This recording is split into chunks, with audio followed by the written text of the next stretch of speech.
ഇനി അടുത്തതായി മാജിക് അവൻ്റെ second recipe of the week. ഇപ്പോൾ സെക്കൻഡ് റെസിപ്പി എന്ന് പറഞ്ഞാൽ ഇന്ന് ഒരു മധുരമാണ്. അപ്പോൾ മധുരം വളരെ സിമ്പിൾ മധുരം.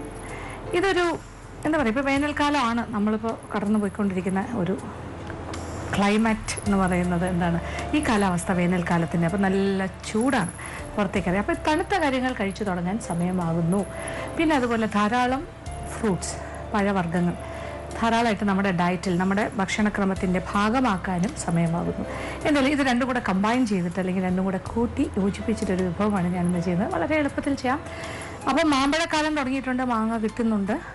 ഒരു മാംഗോ ക്രീമാണ് നമ്മൾ ചെയ്യുന്നത്. അപ്പോൾ ഈ മാംഗോ ക്രീം എങ്ങനെയാണ് തയ്യാറാക്കുന്നത്? വളരെ എളുപ്പം. 3 ചേരുവകൾ മാത്രമേ ഉള്ളൂ. അപ്പോൾ ഇത് മാംഗോ എന്നുള്ളതല്ല, ഏതൊരു ഫ്രൂട്ടിൽ വേണമെങ്കിലും, ഏതൊരു പഴവർഗ്ഗത്തിൽ നിന്ന് വേണമെങ്കിലും ഇതുപോലെ നമ്മൾക്ക് ഒരു ക്രീം തയ്യാറാക്കാം. അപ്പോൾ ഇത് ഏതാണ്ട് ഒരു ഐസ്ക്രീം പോലെയൊക്കെ തന്നെ നമുക്ക് വേണമെങ്കിൽ പറയാം. അപ്പോൾ അത്രയും തന്നെ കോംപ്ലിക്കേഷൻ പോലുമില്ല. ഇത് അതിലും വളരെ ലളിതം. അപ്പോൾ നമ്മുടെ മാംഗോ ക്രീം എങ്ങനെയാണ് തയ്യാറാക്കുന്നത് നോക്കാം. ഇതിൻ്റെ 2 ചേരുവകൾ എന്തൊക്കെയാണെന്ന് നോക്കാം. നന്നായി പഴുത്ത മാമ്പഴം 2 വലുത്, തൊലി കളഞ്ഞ് കഷ്ണങ്ങളാക്കിയത്. Fresh cream 1 cup. പഞ്ചസാര 2-3 ടേബിൾ സ്പൂൺ. അപ്പോൾ ഈ മാംഗോ ക്രീമിന് 3 കാര്യങ്ങളേ ഉള്ളൂ. ഒന്ന് നല്ല പഴുത്ത മാമ്പഴം. ഇതിപ്പോൾ മാംഗോ ക്രീം ആയതുകൊണ്ട് ഇങ്ങനെ. ഇത് സ്ട്രോബെറി ക്രീം ആണെങ്കിൽ സ്ട്രോബെറി ഉപയോഗിക്കാം, അത് നമ്മളുടെ ഇഷ്ടം. അത് നമുക്കൊരു ബ്ലെൻഡറിലേക്ക് മാറ്റാം.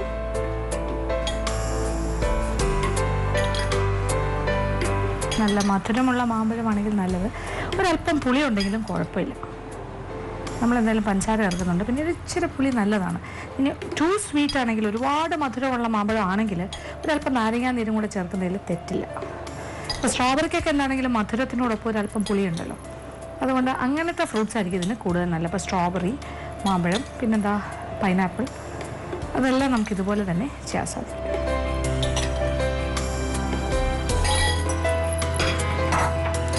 ഇതിൻ്റെ കൂടെ നമുക്ക് പഞ്ചസാര 2-3 ടേബിൾ സ്പൂൺ. ഇപ്പോൾ നോക്കിയിട്ട് ചെയ്യാം. മധുരം ക്രമീകരിക്കാം എത്രയാണെന്ന് വെച്ചാൽ. പിന്നെ ഫ്രഷ് ക്രീം 1 കപ്പ് എടുത്ത് വയ്ക്കുക. അതും കൂടി ചേർക്കാം. ആദ്യം കുറച്ച് ചേർക്കാം, ഒന്ന് ബ്ലെൻഡ് ചെയ്ത് തുടങ്ങിയിട്ട് വീണ്ടും ചേർക്കാം.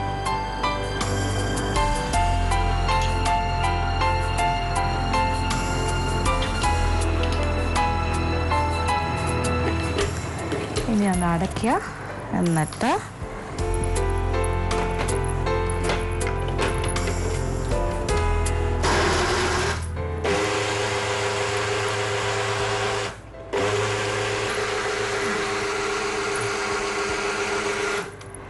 അങ്ങനെ നമ്മുടെ മാംഗോ ക്രീം ഇവിടെ റെഡിയായി കഴിഞ്ഞു. ഫുൾ നല്ല ക്രീമി ആയി കഴിഞ്ഞു. ഇനി ഇതൊരു പാത്രത്തിലേക്ക് മാറ്റണം. അപ്പോൾ നമ്മുടെ മാംഗോ ക്രീം ക്രീമി ആയിട്ട് വന്നു കഴിഞ്ഞു. പാത്രത്തിലേക്ക് മാറ്റാം. ഇത് നമ്മളിനി ഫ്രീസറിൽ വെച്ചിട്ട് വേറൊരു കണ്ടെയ്നറിലേക്ക് മാറ്റിയിട്ട് അടച്ച് വയ്ക്കുക ഫ്രീസറിലേക്ക്. അപ്പോൾ നന്നായിട്ട് കട്ടിയാവും. ഫ്രീസ് ചെയ്ത് കഴിഞ്ഞിട്ട് പുറത്തേക്ക് എടുക്കാം.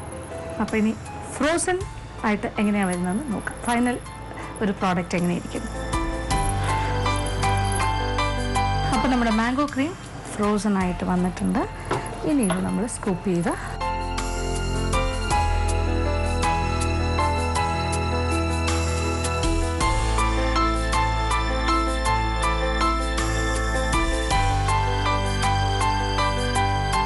അങ്ങനെ നമ്മുടെ മാംഗോ ക്രീം ഇവിടെ റെഡിയായി കഴിഞ്ഞു. അത് ഐസ്ക്രീം പോലെ തന്നെയാണ് കാഴ്ചയിലും സ്വാദിൻ്റെ കാര്യത്തിലും. ഒരു ചെറിയ പുളിയും നല്ല മധുരവും എല്ലാമായിട്ട് ചേർന്ന് വരുന്നത്. അപ്പോൾ സിംബോളിക്കായിട്ട് 2 മാംഗോ വെച്ച് നമുക്ക് അലങ്കരിക്കാം. മാംഗോയുടെ പീസ് വെച്ചിട്ട് പിന്നെ മുകളിൽ കുറച്ച് പൗഡേർഡ് ഷുഗർ, പൊടിച്ച പഞ്ചസാര ഒന്ന് ചെറുതായിട്ട് വിതറി കൊടുക്കുക. അതല്ലാന്നുണ്ടെങ്കിൽ വേണമെങ്കിൽ ഒരല്പം വിപ്പിംഗ് ക്രീമോ ഫ്രഷ് ക്രീമോ എന്താണെങ്കിലും അതിൻ്റെ മുകളിൽ വെച്ചിട്ട് അലങ്കരിക്കാം. ഭയങ്കര ഒരു ലുക്കായിരിക്കും. എന്നാലും ഇത് ഏറ്റവും എളുപ്പം ഉണ്ടാക്കാൻ പറ്റുന്നൊരു കാര്യമല്ലേ. സിമ്പിളാണ്. ഒരു സമ്മർ ഡിസേർട്ടായിട്ട് ഉപയോഗിക്കാം. ഈ വേനൽക്കാലത്തേക്ക് പറ്റിയതാണ്. ഇത് വളരെ നാച്ചുറലാണ്, വേറെ ഒന്നും നമ്മൾ ചേർത്തിട്ടില്ല. പ്യുവറായിട്ടുള്ള മാങ്ങയുടെ പ്യൂരി അല്ലെങ്കിൽ മാങ്ങയുടെ സത്താണ്. അപ്പോൾ ഇതുപോലെ തന്നെ പൈനാപ്പിൾ, പിന്നെന്താ സ്ട്രോബെറി, ഇങ്ങനെയുള്ള പല പല ഫ്രൂട്ട്സിലും നമുക്കിത് ചെയ്യാൻ സാധിക്കും. അപ്പോൾ നിങ്ങൾക്ക് ഇഷ്ടമുള്ള ഫ്രൂട്ട് ഏതാണോ അത് വെച്ചിട്ട് ചെയ്യുക. അപ്പോൾ തീർച്ചയായിട്ടും പരീക്ഷിക്കുക, എല്ലാവർക്കും ഇഷ്ടം.